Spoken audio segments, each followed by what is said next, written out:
ওরে মরলে মানুষ দাম বাড়ে তার,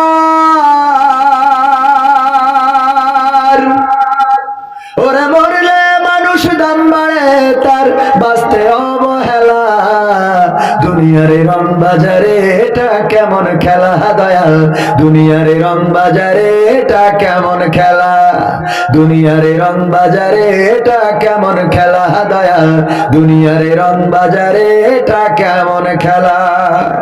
বাঁচতে মানুষ কেউ বলে না লোকটা বড় ভালো, মরলে বলে তার মরাতে বড় ক্ষতি হলো, দয়াল বড় ক্ষতি হলো। ওরে দেখতে আসে স্বজন সুজন, দেখতে আসে স্বজন সুজন, ডোবে যখন বেলা।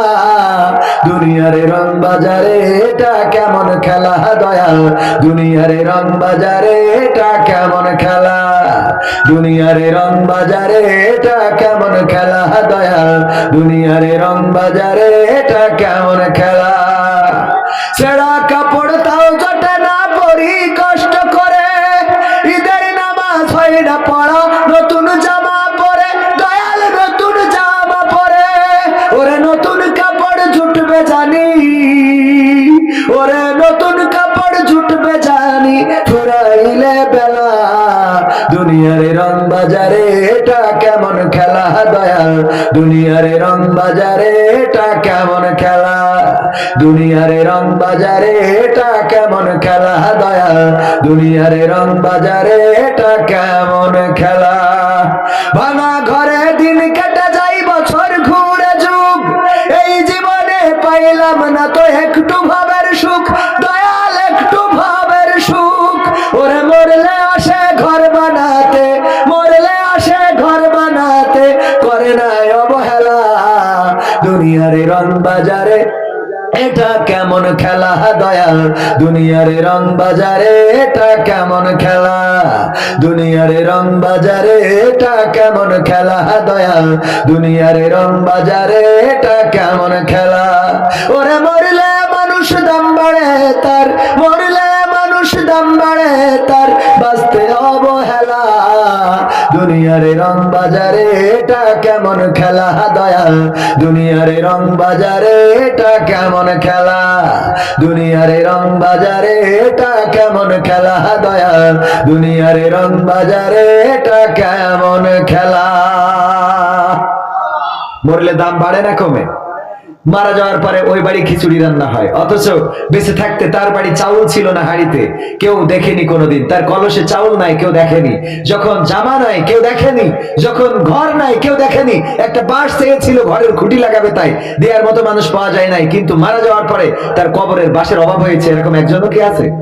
পাঞ্জাবি দেয় নাই, জুব্বা দেয় নাই, জামা দেয় নাই, টুপি দেয় নাই, এরকম অসংখ্য মানুষ পাওয়া যাবে, কিন্তু মারা যাওয়ার পরে কাফনের কাপড় পাওয়া যায় না এরকম একজন দেখাইতে পারবেন?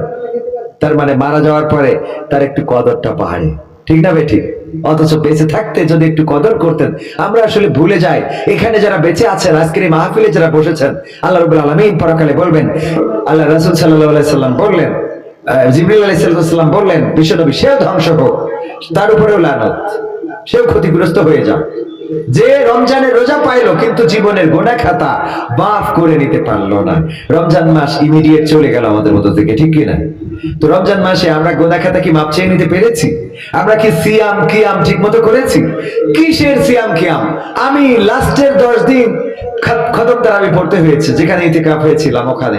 তো আমি দেখলাম যে 2 রাকাত 4 রাকাত পড়া থেকে শুরু করে লোক কমতেই থাকে, কমতেই থাকে, লোক কমতে কমতে কমতে কমতে একেবারে লাস্টে যখন আসি, প্রথমে শুরু হয় 13 কাতার দিয়ে, লাস্টে শেষ হয় 3 কাতার দিয়ে। আপনি ঠিক কইলেও ঠিক, না কইলেও ঠিক, কারণ আমি সাক্ষী। আপনি ঠিক না বললেও আমার কোনো অসুবিধা নেই, কারণ কোনো বানানো কথা, মিথ্যা কথা যেটা উদাহরণ হিসেবে ব্যবহার করি সেটা ভিন্ন কথা, কিন্তু যেটা বাস্তবতা বলি একেবারে স্বচক্ষে দেখা। আমার একটা প্রশ্ন মাঝে মাঝে মনে হতো যে শয়তানের কি আসলে সওয়ালের প্রথম দিন ছেড়ে দেওয়া হয় কিনা? এইবার একদম হাতে হাতে প্রমাণ পাইছি ছেড়ে দিতে, আমার চোখের সামনে করি বলে। কি করে? গোটা রোজার মাস ইবাদত বন্দেগী করলাম, ঈদের দিন মনটা মনে হলো কি যেন হারিয়ে গেছে। যারা দেখবেন রোজাদার, ওদের মনে হয় কি যেন হারিয়ে গেল আজকে জীবন থেকে, খাওয়ার কথা মনে থাকে না। ঈদের নামাজ পড়ে এসে মনে হয় কি যেন হারিয়ে ফেললাম, কি যেন আমার মনে হয় হইতে পারে আপনাদের মনে হয়, আমার মনে হয় প্রকৃত রোজাদার যারা, তোদের এটা মনে হয় সবাই যে কি একটা হারিয়ে ফেললাম আজকে। কিন্তু শয়তানের চেলা ফেলা যারা, ঈদ কাকে বলে, ওরা ঈদ কত প্রকার ও কি কি বুঝাইয়া লেখো উদাহরণ সহকারে। দেখাইছে না দেখাই নাই? আরে বাবা, পিক আপ ভাড়া করে ডিজে দে বাড়ি, জেনারেটর নিয়ে মেয়ে মানুষ সাজুগুজু কাকে বলে, চামড়া, কালো চামড়া, অভিশাপ দিচ্ছে আল্লাহ আমার এত অপরাধ যে ঢেকেছে তো ঢেকেছে, একদম চামড়াটা লাল বানাই ফেলেছে। কথা কয় না, লিপস্টিক দেশে তো দেশে, কিন্তু আবার তার কাটার বেড়া আজ থেকে, এটা বর্ডার এনকের, যে এর এই পাশটা নরেন্দ্র মোদীর শুরু, ঠিক না ভাই? ঠিক। এত সাজুগুজু, এত মেকআপ, এত লিপস্টিক, অথচ লাইলাতুল কিয়াম, সিয়াম, এগুলোতে আমার যুবক তরুণদেরকে পাওয়া যায় নাই, মসজিদে পাওয়া যায় নাই। রমজানের মাস পেয়েছো, ক্ষমা চেয়ে নিতে পারো নাই। আল্লাহর কসম করে বলি, বিশ্বনবীর দোয়া আল্লাহ কবুল করবেন, মুস্তাজাবুদ দাওয়া তিনি, আপনার জন্য ধ্বংস অনিবার্য। ভাইরা আমার, রোজার মাসটা চলে গেল, যতদিন মসজিদে মুসাল্লিদের সাথে ইফতার করেছি, ইফতারি নিয়ে বসতাম আর তাকাতাম, ওই জায়গাটায় আমার অমুক খালু থাকতো, ওই জায়গাটায় আমার অমুক চাচা বসতো, ওই জায়গাটায় আমার দাদা বসতো, ওই জায়গাটায় আমার অমুক ভাই বসতো, ওই জায়গাটায় আমার অমুক জন বসতো। ইফতারের সময় বসি, ওই মানুষগুলো এক এক করে চলে গেছে। কেউ 5 বছর আগে চলে গেছে, কেউ 3 বছর আগে, কেউ বা গেল গত বছর।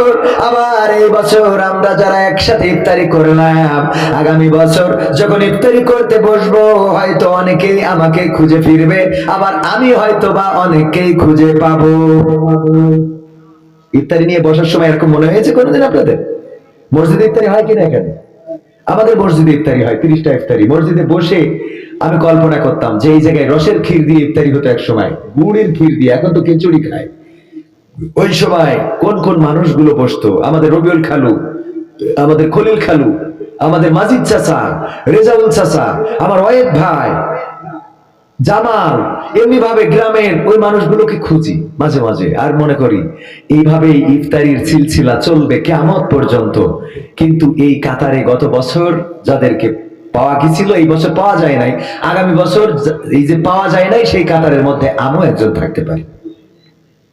চিন্তা করেন কখন? এই মাহফিলটা হচ্ছে কত বছর? 23 বছর, 29 বছর। এখানে অনেকের বয়সই নেই 29 বছর, ঠিক না? যারা শুরু করেছিল তারা অনেকেই নেই। হয়তো বাবা, আপনার বাবা ছিল সেই সময়, হ্যাঁ? আব্বা আছেন? ও তাই এমন ভাবে দেখাচ্ছেন মনে হয় বসে রয়ে শুয়ে রয়েছে টিনির তলাতে করেন। তো এই যে ধরেন বাবা এখানে শুয়ে আছে, এই কবরে ওনারা শুরু করেছিলেন, এই মাহফিলে স্টেজে বসতেন, আজকে এখানে পাশে শোয়া, আগামী বছর আমাদের দিন পুরাই যাবে। কিন্তু আমরা বুঝতে চাই না, এটা কি ঠিক বলেন?